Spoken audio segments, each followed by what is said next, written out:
A week off, man. I missed talking AEW. I missed talking wrestling, and I never thought I'd be saying that. I know. Like a year ago, I would not have expected you to say that at all. No, not at all.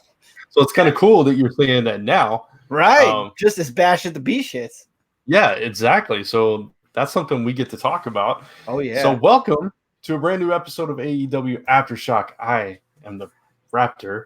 I'm not used to saying that name, and it sounds weird for me to say it, but it is what it is. Oh, what can you say? And I'm Chris Falcon, as always. I just put my social media because I never change it for some reason. I keep forgetting. Chris Falcon and the Raptor. It sounds better when you say yours first, I think. Okay, so next time you can introduce me first. I know, I'm getting used to it.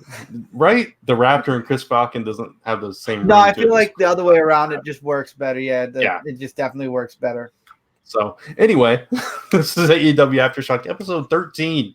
We've already done 12 of these. Favorite number. Yeah. So episode 13, and I'm glad to have you back because last week it was a shorter show. I was on location. I was out of town and everything, and doing it myself, and it wasn't quite the same. So hopefully you guys still enjoyed it and got some entertainment out of it. But glad to have the team back, and definitely, ready to talk Bash at the Beach. Before we get Dark, also don't forget Dark. Yeah, that's what I was literally about to say. Right before we get into Bash at the Beach, we do have to talk about AEW Dark. So we're gonna just give you the rundown real quick, and then we'll talk about in the highlights that we want to talk about. So we had the Gun Club, and they defeated Sean Spears and Peter Avalon, the Librarian, with Leva Bates. Yeah, Nyla, Rose, and Shanna never actually got to have their match. It turned into a brawl. I did. I'll wait for the highlights for that one. Yeah. And Darby Allin defeated Brandon Cutler, who debuted some new gear. So that's your matches. Let's talk about it. I will say I did like the wrestling gear on Brandon Cutler. No, Brandon Cutler. Yes. No, I'm talking about earlier. We had Shayna wearing Dragon Ball Z. Yes. I was going to mention that if you didn't. Yeah, I totally forgot. I love that. I knew you would. Wrestled in it. Yeah. But I mean, it was a pretty cool brawl. You got to admit. I mean, she dove through the ropes and knocked her through the table, knocked Nyla through the table and everything. Her own medicine finally. All right. I'm like, that is that. All right, Shayna. Good job, girl. Yeah, it was really good. Gun Club, we got to see Billy Gunn's kid. And Billy Gunn. Yeah. We never thought we'd see wrestle again. Is wrestling. Yeah, with his son. That, isn't it? Yeah, it's like I didn't know he even had a son that old enough to wrestle and was in a wrestling business or anything. When I thought it was just some dude that took on the name, Gunn, because no, he had I think he had mentioned it somewhere that he had a son that his son was coming up in wrestling. Okay, I guess they offered him a contract. AEW. Yeah, you could tell he was proud papa the whole match. He's just grinning from ear to ear. Glad, but his son. There's a little tendencies of Billy there, but there's also his own personality, which is kind of out there. The whole that kind of stuff, and but I mean, I feel like I said the same thing when it came to Private Party, and that's true. He's young. He's trying to develop his own personality and all that stuff, but it was okay. He was okay. It was good to see Billy Gunn in the ring. His son was mostly in the ring, though. I feel like he was there. He did have his moments, but mostly it was his son. Yeah. Spears cannot find a tag team partner to save his life. No, he cannot. And gear-wise, just talking about gear, I think Spears should go back to the pants. There's just something about he had short tights on this time. Yes. I was trying to remember it. And when he wears the short tights and he acts goofy like he did here, like when he faced Billy and he screamed like a girl, it just screams to me Ty Dillinger. And I feel like he tried so hard to escape that image. And now he's going right back to it like a safety net. Yeah, exactly. So I think he needs to embrace what he became when he first came to AEW and be that. But, we'll see. I agree. 100% agree. But the match was still good. Yeah. Then Brandon Cutler, I love his new gear. The whole dragon theme thing. I love his D&D themes. I really do. Yeah. I thought it was good. I thought he was better in the ring this time. Still not quite as polished as he probably needs to be. But way better than QT Marshall.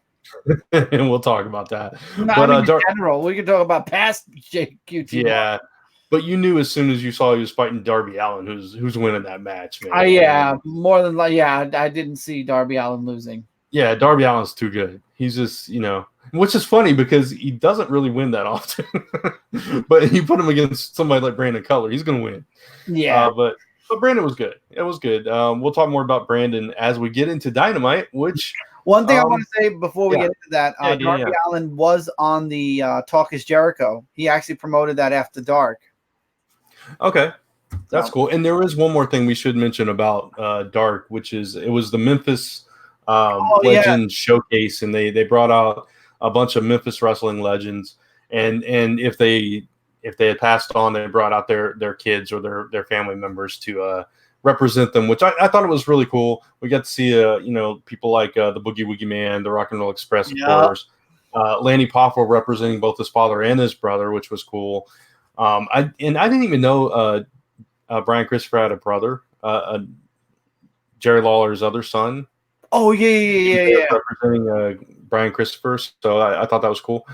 And if you're from WWE, you know him as Grandmaster Sexay. That's but it was cool. It was a nice tribute. They spent a lot of time on that, and I noticed some complaints about them not actually showing them on Dynamite. I did notice that the previous week they didn't show them on Dynamite. I figured it was going to be on Dark.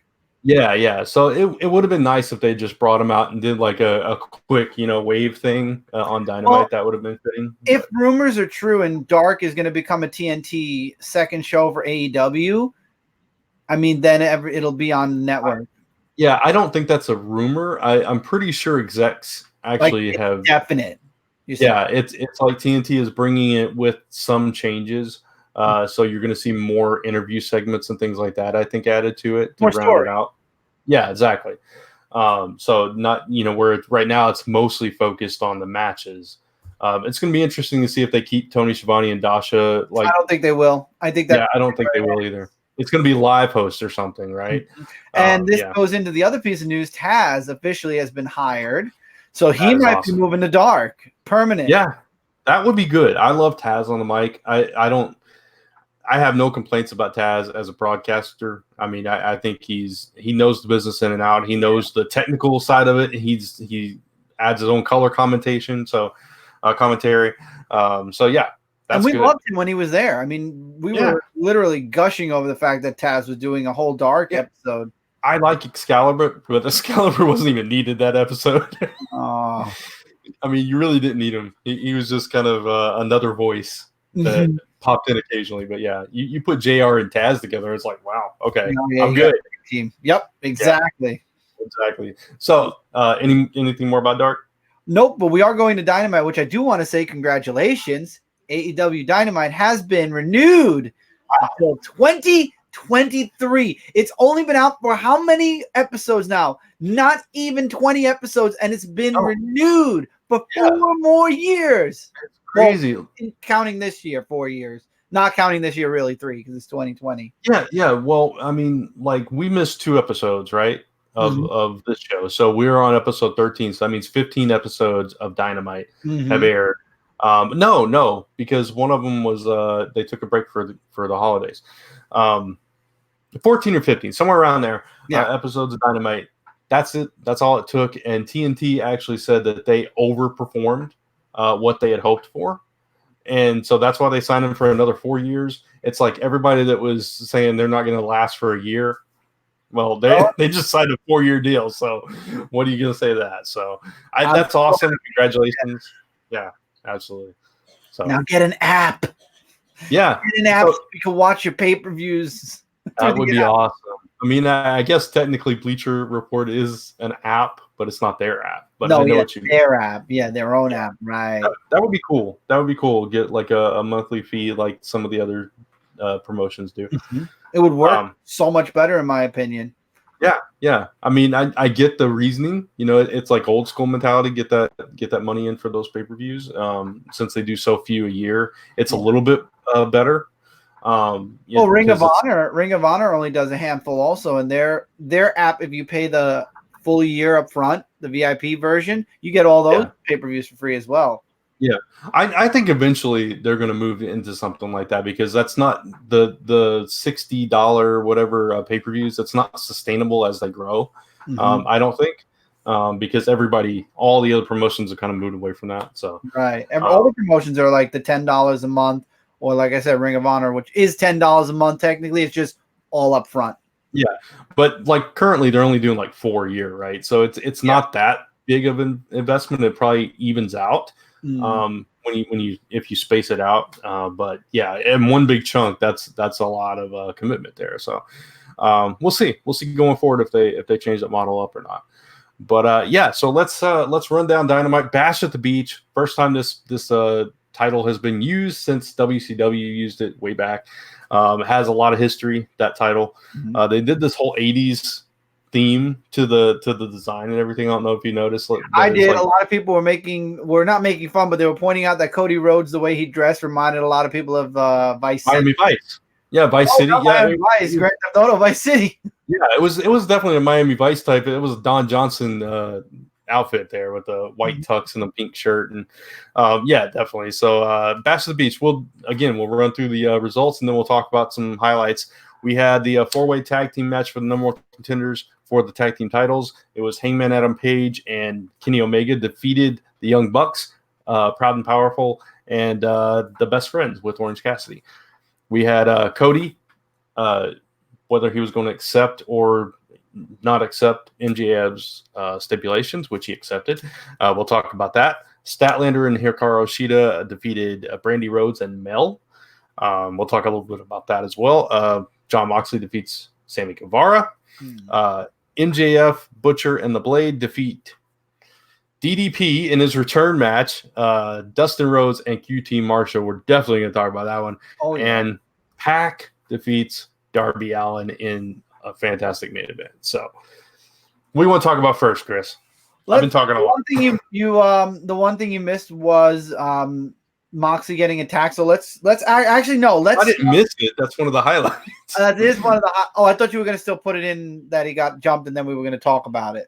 Oh, in the highlights, yeah. I was just listening to matches, and then we'll talk. Okay, I got you. Okay, this is all new, everyone. We're doing a new format. So, no, let's go right for what the show is about. DDP, Dustin Rhodes, and QT Marshall. Why the hell is he in this match versus the Butcher, Blade, and the Moron? Well, we know why QT Marshall's in the match because undesirable to undeniable, man. That's why. Cody gave him a chance, so now he's Cody's best friend. He's the new MJF. That's what it is. There are so many people backstage. I right? would do that too before Q.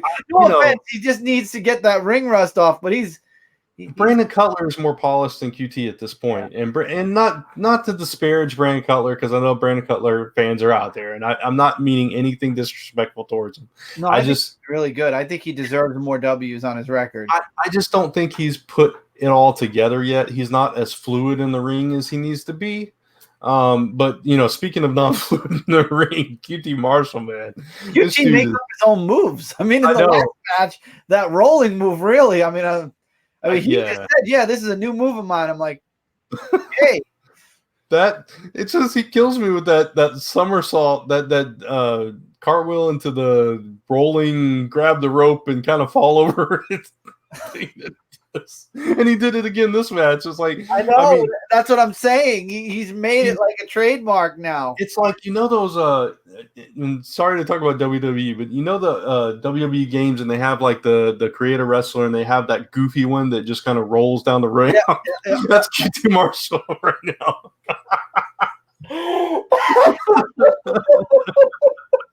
Literally comes out of the ring and just rolls. Yeah, exactly. Oh my God, I know what you're talking about too, because I've watched those just to laugh. I know, and I'm sorry, QT, man. I know you're trying and everything, but he's gonna get better. I know he's gonna get better for sure. Yeah. I mean, he didn't.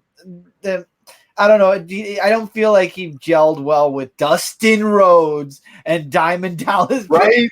Like you got these two legends, and then QT Marshall. I mean, Darby Allin, Brandon Cutler, John Moxley. I mean, there are so many other people backstage you could have put with them. And especially if Cody wants MJF to suffer. You know, and who loses the match? By the way, QT Marshall. That's why he's in the match. Of course, to take the pinfall because they're not gonna pin DDP or Dustin Rhodes. And that's when I said I saw QT Marshall a week ahead of time, and I'm like, I know who's getting pinned. and the bad thing is, or the sad thing is, he almost won. I know. And that would have been like, oh, the that would have been a fairy tale moment, yeah, right. But no, he couldn't even pull that off. Poor QT, man. We're giving him a lot of crap, but he kind of deserves it. He's a good guy, though. I'm not. I mean, he does. Yeah. He wears a lot of hats. He doesn't just wrestle. Unlike a lot of the wrestlers, other than of course the VPs, he does a lot of stuff backstage and stuff. So I give him props for everything he does, and then comes out and wrestles every once in a while. I'm just saying, maybe he should be on Dark for a bit, Build up again, yeah. If Swole had to do that, I think maybe he should. I got it. He could be Sean Spears' new tag team partner. You know what? It would change his persona. Yeah. Why not? Why not? Put him under the tutelage of Tully Blanchard. There you go. Oh, yeah. That could work. That could work. Change from goofy to heel. Boom. Yeah, exactly. Yeah, and he could even be, like a scared heel. Like, time out and don't hit me. That kind of heel. Yeah. Why not? Maybe he would work better in a tag team. You never know. Yeah. So Sean Spears, we found your tag team partner. There you go. QT Marshall. You can share an apple. QT Spears. QT Spears. QT Spears. There you go. You got it. It took a second, but you got it. Yeah, that's awesome. I love it. Let's do it. All right. You wish you went out. We have no control over the programming of AEW. But if it does happen, you heard it here first. Yeah. All right. So we talked a little bit about Cutler on Dark, and there was a Dark Order promo during the show. It's like in the middle of the show.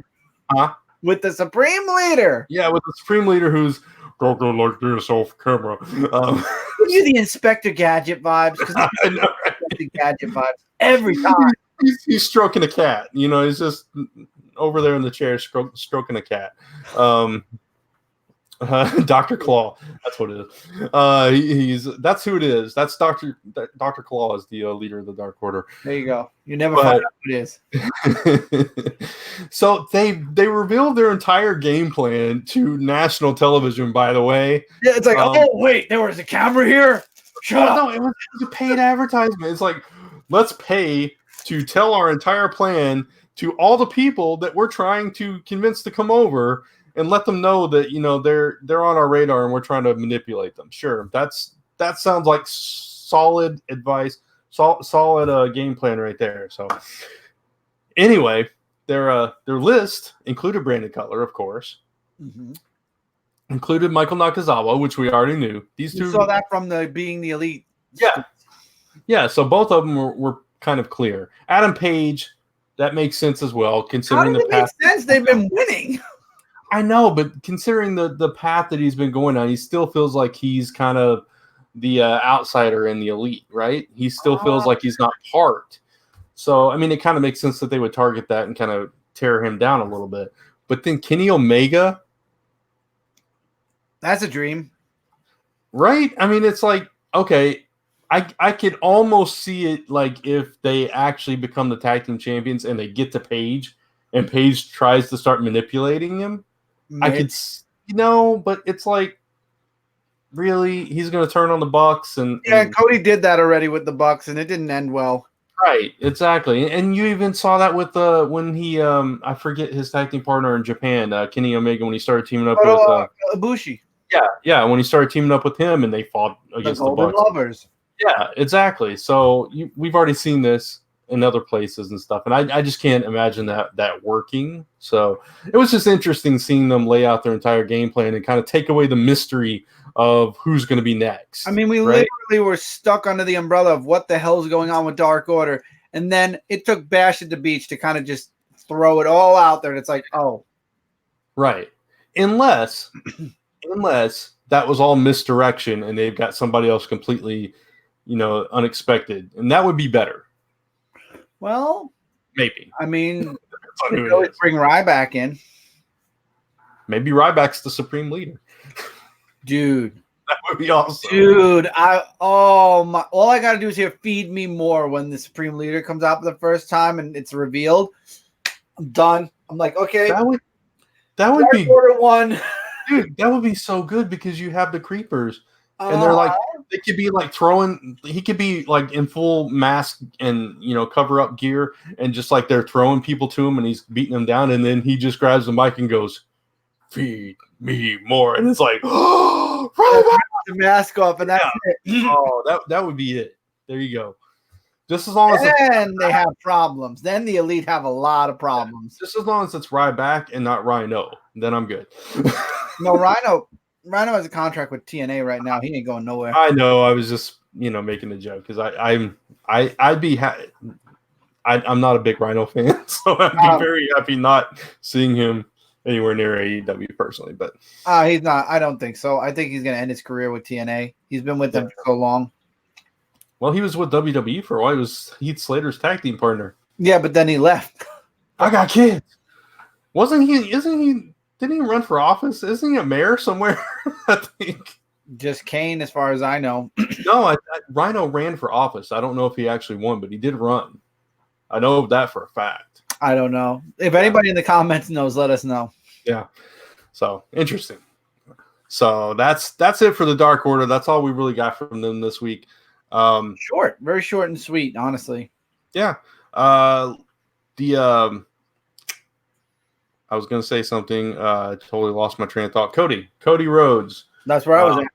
Yeah. Talks about these stipulations. He comes out and finally addresses them. Last week, they didn't say anything. They said they were going to talk about it and have their answer this week. So Cody comes out alone in his Miami Vice gear and gives his answer. And it's kind of surprising because he accepted every single stipulation. But that last one, I thought he was going to turn a curveball, say that the lashes. No.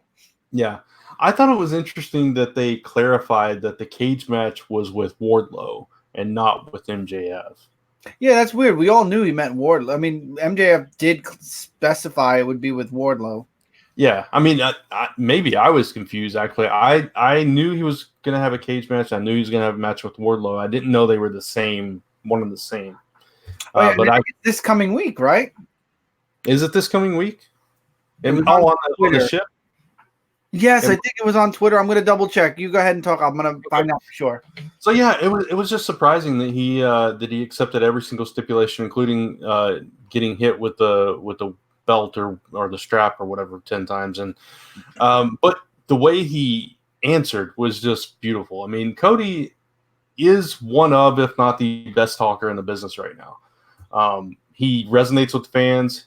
He brings out emotion at every turn. He's very good in like putting together his thoughts in a way that's exciting and engaging, and it's not repetitive. What? No, I'm looking it up. I'm still trying to find out. Yeah, match date announced. Here we go. It is going to be in Atlanta, Georgia, on February 19th. No, okay, it's not on the Jericho Cruise. February 19th. So 2 weeks before the pay-per-view, then.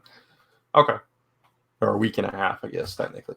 But yeah, they're going to probably come first, which is very uncomfortable. Yeah, probably. They'll be the Wednesday right before it. Yeah, that makes sense. Okay, so I just think he's fantastic. Every time he comes in the ring, it's like it's so different because most of the time when people come to the ring to do a promo, I'm like, oh my god, another long talking segment. Especially in other places. It's like we're going to take 20 minutes to do a talking segment here before we get to see any action. But when Cody gets in the ring and grabs a mic, it's like I'm all ears. Gold like his father. Yeah, I want to hear it. It's like there's no hesitation whatsoever. It's like it's Cody talking on the mic. No, it's like Cody's talking on the mic. All right, and that's the difference. And there's very few people that can do that very well. So, and honestly, like.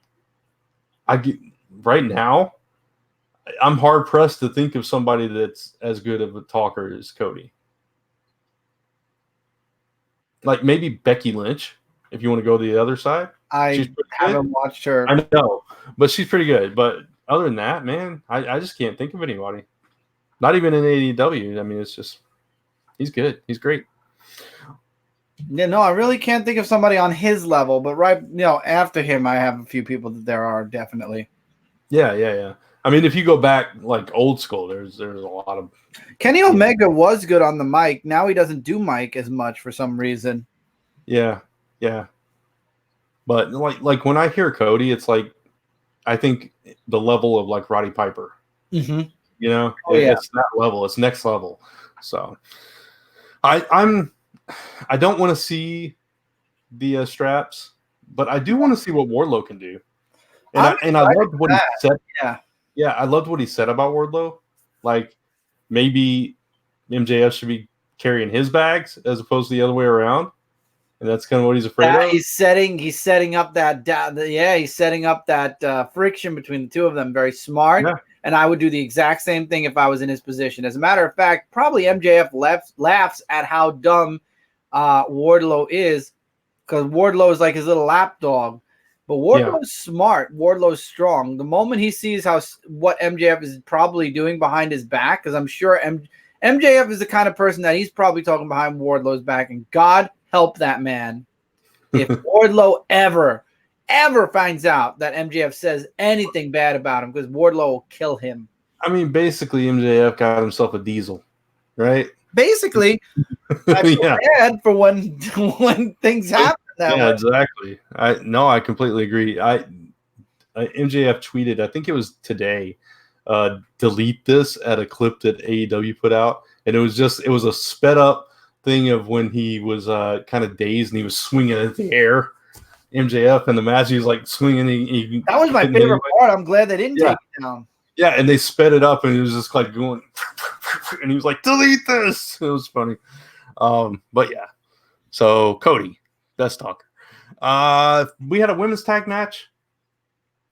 The only thing I want to say about this is I don't think it was supposed to happen. I don't think it was either. It was very, I don't want to say it was disorganized, but it definitely felt like they put this idea or this, it was done earlier than it was supposed to. It was supposed to happen, I believe, but it wasn't supposed to happen this week. Yeah, plus Cody tweeted to his wife, thanks for filling in when we needed you and all that stuff. So obviously this wasn't the original plan that they were going with for the matches. And it was weird because you have this Nightmare Collective that they're kind of dominating, and then they come in this match and just lose. It's like, okay. But I mean, they were up against Chris Statlander and Hikaru Shida. So I mean, it's not, you got, top-notch competition there. And it was an okay match. It wasn't. I like Hikaru Shida. She does. Oh, I love Hikaru Shida. She was singing on Twitter today. So was she on Instagram? Yeah, it was from Fast and Furious. She did. When I see you again. Yeah. The Charlie Puth song. Yeah, she was singing that. I didn't even know she sang, so that was kind of cool. And then we had our main event. Oh no, we should talk about Moxley first. Main event. Rewind. I'm sorry. I went out of order. Moxley defeats Sammy Guevara, but it's what happens after the match that's the important thing. Yeah, I was wondering because it had Sammy during the commercial break holding up signs, come fight me, you insulted her. And I'm like, this is dumb. Sammy knows he's going to get his first L of the year fighting Moxley, which he does. It was clever to do something like that during the picture-in-picture, though. That was cool. I will say that. Oh, yeah, definitely. But it's just like it was clear that either he lost his mind or there was something else going on. And a little bit of both. A little bit of both. Well, I mean, Sammy is very full of himself. We know that. I mean, he calls himself a god. So, But yeah, no, they had a plan. The Inner Circle had a plan, obviously, and that was to attack Mox. And then they really attacked Mox, man. Jericho with that spike on his jacket that he unscrews, and that was a real question. I'm like, really? We're gonna do this? Okay. Yeah. It's in some of the lights out matches they've done, like I think didn't Moxley have a screwdriver? Yeah, the ice pick with Kenny Omega. Yeah. So they've gone there before. But yeah, they basically poked his eye, with this. Or supposedly, poked his eye with the thing, and he's having to be helped out and all this stuff. But he comes back. He does come back. But basically they did this so Moxley couldn't fight for the belt because now he's injured. Right, because it was we didn't mention that part. There were 2 matches, his versus Sammy Guevara, and then the main event, Pac versus Darby Allin, and then the winners of those 2 matches would face each other next week for a chance. Yeah, for the number 1 contendership, so they get a chance at the title. Which makes a lot more sense than just handing it to Moxley like they were doing at the end of last year. Right? They realized and course corrected, so that's good. Props to them for that. So yeah, he wins his match, but then he's taken out, so he can't challenge for the title. But like we said, he comes back at the end of the show and says, I'm over my dead body. I'm not going to fight next week. So basically, right, because Pac won. He was so happy. It was an amazing match. Darby Allin always puts on a great A show, and Pac is just amazing in the ring as well. But Pac, I mean, we talked about this before. I just want to say this real quick. No, yeah. Companies that have had Pac before, you missed a boat. He did. This dude hit the indie circuit. That was it. It's like he skyrocketed that match. He was far more capable of far more than he was allowed to do in other places. That's all I'm going to say. Hell yeah. Agree 100%. And he won. And then he started his shtick of, Moxley's been taken out, so why not just let me jump to the number 1 contendership? I don't have to fight him. You don't have to fight me. You don't show up next week. We'll just say you're done and I'll take over. And then he comes out of the ambulance, Moxley. He's like, I'm going to be there next week with or without my eye. Yeah. A lot of pirate puns next week's show, folks. If there's an eye patch. Yeah. But going back to that match, man, Darby Allin, I mean, we talked a little bit about him on Dark, but this dude, I mean, he just turned 23. Mm-hmm. He is one of the best in the company. Has potential to be the best. Rising star for sure. 100%. Yes. Yeah, absolutely. He went toe to toe.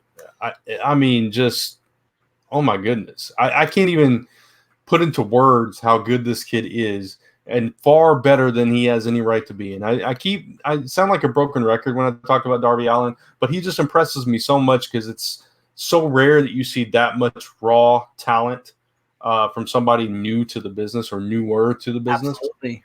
And, I liken it to people like Kurt Angle who picked it up just like that. There's a very short list of people that can come in and just pick it up that well and do that well with it. And he's one of them. So. Agreed 100%. Yeah. So that was your main event. That was a fantastic main event. That was the ending with Mox coming out, and that ends your Dynamite and the first half of Bash at the Beach, with the second half being on the Jericho Cruise next week. Yeah, which is basically they're taking it and they're making everybody wait a week for the rest of the Bash at the Beach, which is cool. It's fine. I mean, hey, it's basically a pay-per-view but split into 2 weeks. Yeah, kind of. Yeah. So it's funny because we were talking about before the show that's kind of what Impact does. They put their pay-per-views on the actual programming. So that's cool. It's like a little mini event in Bash at the Beach. It's like a Clash of the Champions that WCW used to do. And everybody's having fun on the cruise the whole time. They're going to be on that boat for the whole week, I believe. Yeah.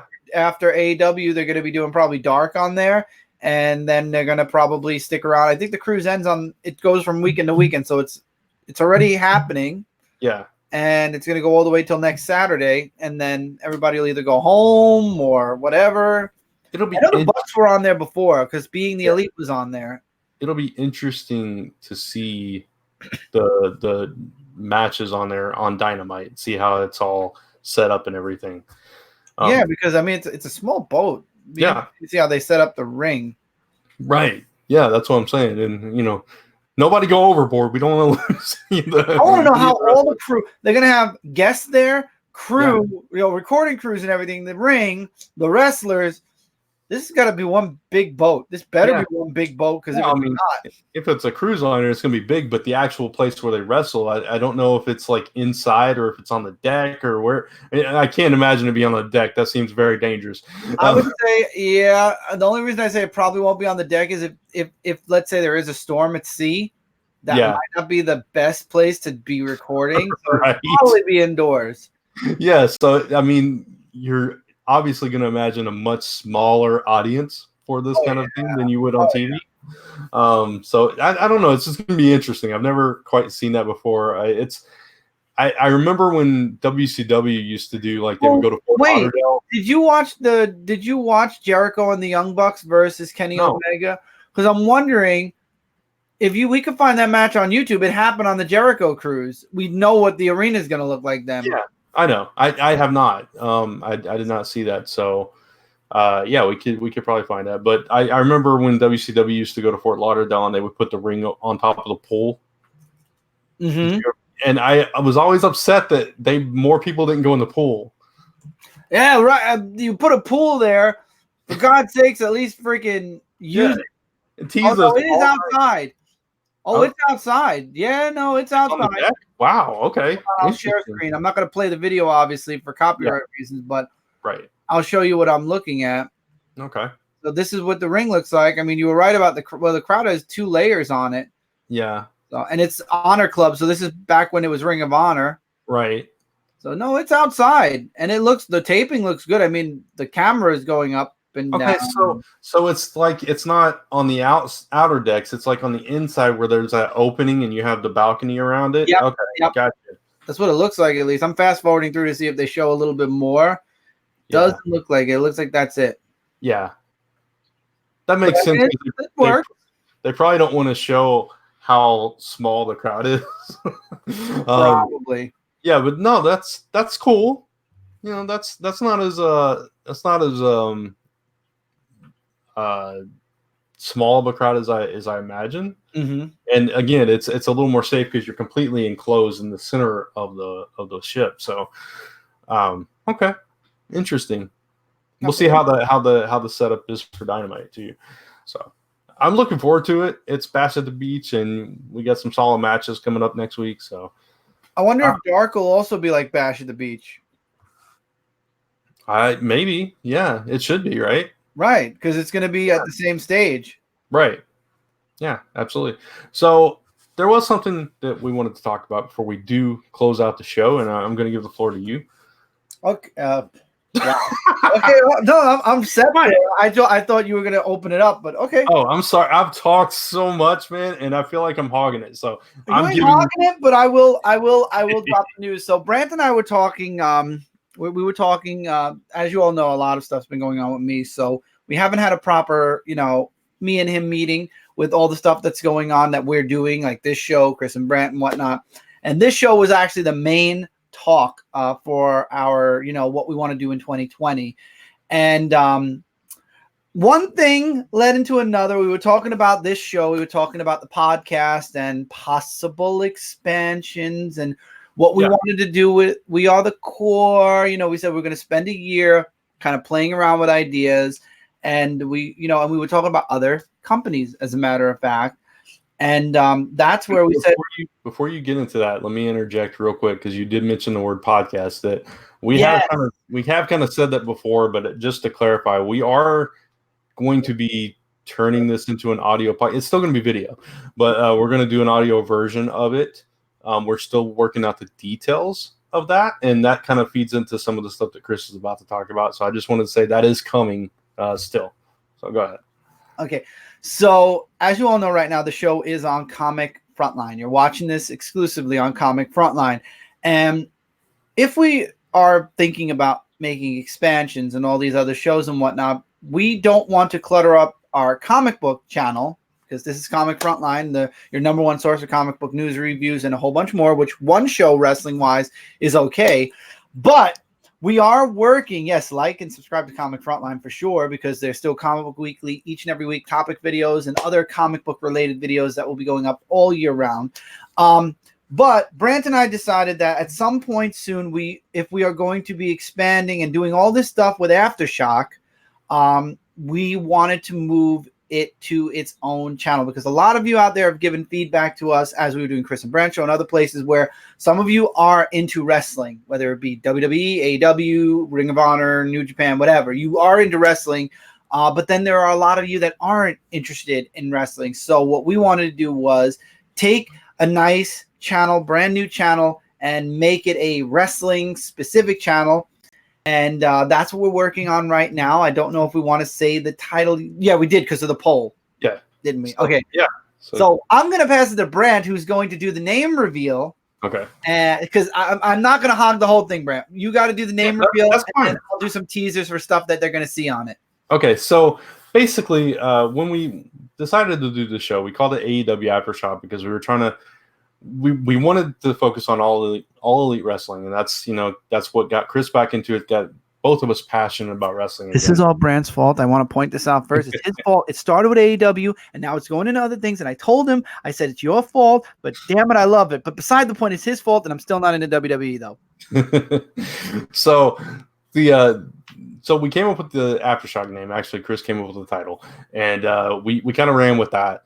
But as we were talking and deciding to possibly go beyond AEW and talk about some other things in other videos and things like that, we decided that we really liked the Aftershock name, and we were going to kind of keep that as the name for the brand of wrestling entertainment that we put out. More cheeses for Aftershock later. Yeah, exactly. So with that, and it kind of just sounds logical after I just said that, this is the name that we came up with. Aftershock Wrestling Entertainment, AWE. Oh, instead of AEW. See, we didn't have a seizure and switched the E and the W. We literally came up with this anagram on our own. Yeah. Acronym, but yeah. What? Anagram's like totally different. I know. I don't know why I said that. I'm sorry. It's late. I know. So we wanted to put this name out there to get your feedback and let us know what you think of this, because this is going to be kind of our brand going forward as we talk more about other promotions and different things. And so when we go to an audio version, it will be the Aftershock Wrestling Podcast or something of that nature. We have Aftershock. Aftershock is the main focal point for sure. As opposed to just being AEW Aftershock. Aftershock will encompass all the content that we do. So we'd love to hear your feedback on that title. Yes. And things you can expect on you could have kept that up. I actually would have liked that to stay up right there. There you go. So what we're working on, and this is something we were talking about now. I'm going to rewind a little bit and talk about We Are the Core, and then I'm going to go back into it because it all kind of goes together. Like I told everybody at the beginning of 2020, we decided that we were going to take a year and kind of plan out We Are the Core better. I feel like that show definitely has potential, but we want to make it perfect, and we weren't getting it perfect, and we figured we'd use a year, 12 whole months to plan out ideas, test out ideas, throw things out, and see what sticks, what doesn't, what works, what doesn't, before we actually start the main show. So that being said, we did have another YouTube channel set for We Are the Core, and that's why I was saying we had another YouTube channel, and when We Are the Core started, we were talking about moving AEW Aftershock over there because it was going to be a wrestling channel. Now, what we decided was, why start up We Are the Core? So we came up with the Aftershock Wrestling Entertainment, which I am going to tease a little bit more in another video. So with the wrestling entertainment, I want to say network. It technically is the Aftershock Wrestling Entertainment Network because we are going to be networking a lot of stuff on there. I guess we could call the channel the network. So what we're going to be doing on AWE is you're going to have the AEW Aftershock podcast video version, and then there'll be the audio version, like Brand said, we're working on where we're going to put it, how we're going to do it. But we're working on other podcast possibilities. But in the meantime, there's still stuff we want to test out with We Are the Core, and we're going to do that on this channel. There are a few ideas I had, a few ideas Brand had, some really cool ones that we were bouncing off of each other. We got super excited, literally fixed the channel up as we were doing the meeting because we got that excited about it. So we're working on some really cool things that might be in We Are the Core, some other things. There's some other video ideas that are going to be coming into that channel. And again, this is not going to be stuff that really, I feel, takes up a lot of our time. This is stuff that really would fit in, and that's what we were discussing, how it would fit into our lives, especially with mine, having, a baby in the house, and then Brand also is super busy doing work as well. These are actual things that we can actually fit into those little moments as we're going about everyday life. And that's, again, why we decided to go with wrestling entertainment, because we are going to be doing a lot of entertainment along with podcasting and along with a lot of other really cool ideas that you all will be seeing as we move forward. So it's not just going to be AEW Aftershock. There's going to be a whole bunch more as we move forward on there. Yeah. Absolutely. So it's going to be fun, and we're excited about it. And the plan right now is to at the start, I believe we decided in February. Oh, right. February, we were going to start simulcasting to both Comic Frontline and to the new channel for the entire month of February to kind of get you guys geared to having content over there. So kind of shifting slowly over there. And then after AEW's next pay-per-view, which is Revolution on February 29th, that's when we are going to make the full move over to the new channel. And then this podcast will kind of end and restart over there. So exactly. So Aftershock will be ending on Frontline and becoming exclusive to the Aftershock Wrestling Entertainment Network. Yes. So I mean, again, we'll be talking about this as we move forward. The rest of this month will be exclusively on Frontline. Next month we're going to be doing this. We'll be doing this side by side. We will be archiving, however, all of the previous AEW Aftershocks. Obviously, I mean, we've only done, this is episode what, 14? 13. Yeah. 13? Yeah, duh, my lucky number. Duh. So it's my favorite number, and I forgot it, but it's only been 13 videos, so 13 video archive isn't that bad. So we'll probably just upload all of them. Like one day I'll probably just jump on the channel and just grab everything and copy paste it over. And that'll be the archive. And then moving forward, will be like this video will be going up. And then when we're going up at the same time on both channels, it'll be the same. And then March is going to be a fun month. Let me put it that way. And don't think just because we're still doing Aftershock, AEW Aftershock on Frontline, that doesn't mean we're going to be doing stuff on the network. We are going to be working on some exclusive stuff on the network. However, the first two videos, would you consider them videos? Yeah. The first two videos, we're going to give all of you on Comic Frontline a taste of some of these videos. So I'm going to be doing one, and then Brant's going to be doing a follow-up to that one. And there will be, I don't know if you want to talk about the commercials real quick. Yeah, we might be doing some teaser, like little commercials that we plug in the middle of this show for the rest until we move over. So throughout the whole next month. Right. So next 4 episodes. Well, after next week, the next 4 episodes. Yeah. So look forward to all of that. I'm excited. Brant's excited. Anybody out there who's excited in wrestling, the channel is up now. There's absolutely nothing on it yet. no, nothing. Literally, it's like a blank channel. We created it, and that was that. So we might not put a link in this video. Maybe after we spruce it up a bit, a little bit, then we'll put a link on the next show. So stay tuned next week where we'll talk a little bit more about the network. Yeah, and also I know that we're moving it away from this YouTube channel, but you will still see the content go up on comicfrontline.com. Yes, it'll still be going up on the website. Yeah, so you can still find it all there. And for the meantime, we have the playlist here, so you can go back and watch the entire archive of AEW Aftershock right here on Comic Front. Yeah, and we could always archive it on the playlist still anyway. We won't be seeing it in the upload feed from Comic Frontline. Yeah, exactly.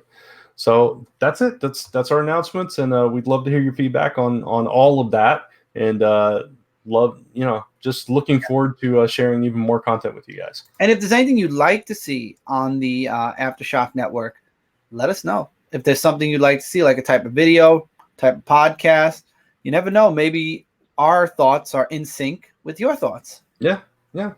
And I think that's going to wrap us up for this episode, though. So please hit that subscribe button and that notification bell up there, and hit that so you get updates on all the content here on Comic Frontline. Hit that like button. Let us know that you liked and enjoyed this video, and check out our social media for Comic Frontline at Comic Frontline across the board, and our individuals. Mine's not up there, so Chris's is at Dark Avenger C86, and mine is at Brant Fowler or at Last Ember Press. So check all that. Thank you. ShootingStarUniverse.com. I'm sorry, I have to start throwing that out there. Yeah, absolutely. ShootingStarUniverse.com as well. And thank you for watching another episode of AEW Aftershock, and we'll see you next time. Bye.